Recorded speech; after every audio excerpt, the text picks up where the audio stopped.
चव्हाण साहब आगे बढ़ो, देवेंद्र फडणवीस आगे बढ़ो, और साहब आगे बढ़ो। भारतीय जनता पार्टीचा भारतीय जनता पार्टीचा भारतीय जनता पार्टीचा हे दुर्गेश हाथ बदलो।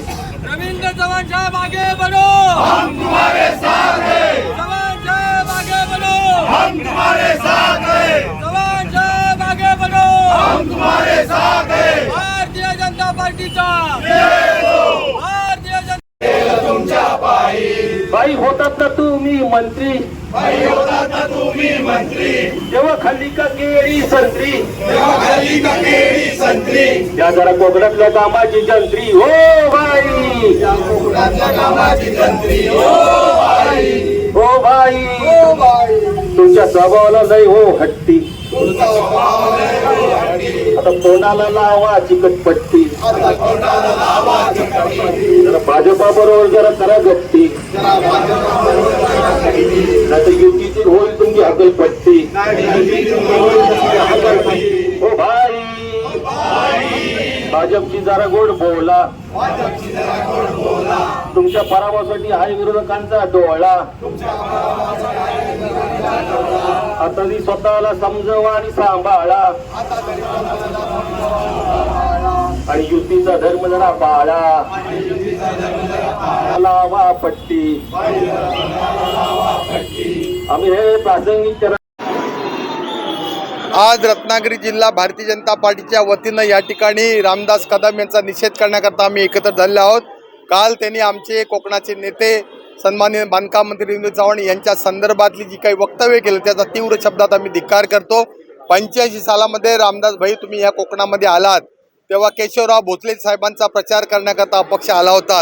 89 साली तात्यासाहेब नातूना खेड विधानसभा मतदारसंघामध्ये कमळ चिन्हावरती मतं मिळाली तुम्ही पाहिलीत, आणि तुम्ही 90 सालामध्ये आदरणीय हिंदुत्व सम्राट बाळासाहेब ठाकरेंचा आशीर्वाद घेऊन त्या ठिकाणी भाजपच्या मतार आमदार झालात। 2009 सालामध्ये तुम्ही विरोधी पक्ष नेते झालात, परंतु आदरणीय बाळासाहेब ठाकरेंना सोडून आदरणीय उद्धवजींना सोडून तुम्ही प्रत्येक वेळेला त्या ठिकाणी बेईमानी केलेली आहेत, आणि आज महायुतीमध्ये तुम्ही मिठाचा खडा टाकताय। मुंबई गोवा महामार्गाकरता कोट्यावधी रुपये गडकरी साहेबांनी मोदी साहेबांनी दिलेत। आमचे आदरणीय चव्हाण साहेब या ठिकाणी तो रस्ता लवकर होण्याकरता प्रयत्न करतायत। राणे साहेबांनी बघा सिंधुदुर्गाचा रस्ता पूर्ण केलाय, 366 किलोमीटर पैकी फक्त 50 किलोमीटर रस्ता अपुरा राहिलाय। MEP कंपनीला कोणी हकवलं, हॅन इन्फ्रा कंपनीला कोणी हकवलं, आणि आरवली पासून लांजापर्यंतचा रस्ता फक्त अपुरा राहिलाय। चांगल्या रस्त्याबद्दल तुम्ही रवींद्र चव्हाण साहेबांना धन्यवाद दिले पाहिजेत। कचेडीतला टनेल झाला त्याच्याबद्दल धन्यवाद दिले पाहिजेत, परंतु मला वाटतं तुम्ही काहीतरी सुपारी घेतलेली दिसते।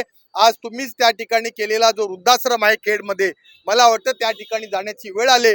बिचारे आदरणीय योगेशदादा कदम आमदार झालेत, बहुतेक ते तुम्हाला परत आमदार व्हावे असं वाटत नाही, आणि मला वाटतं तुमची शुगर अँड डायबिटीज जास्त वाढलेला आहे। तेव्हा कृपा करून तोंडाला पट्टी लावा आणि तुमच्या वृद्धाश्रमामध्ये थांबा। आम्ही महायुती म्हणून त्या ठिकाणी तत्पर आहोत, आणि आज 15,000 कोटी रुपयाचा हा महामार्ग भूसंपादनामध्ये 4 पट मोबदला हे जर कोणी दिलं असेल तर मोदी सरकारनी, देवेंद्र फडणवीस सरकारनी त्या ठिकाणी दिलेला आहे। आणि म्हणून लवकरात लवकर आपण आपली रवींद्र चव्हाणांच्या बद्दलचं केलेलं वक्तव्य मागं घ्या।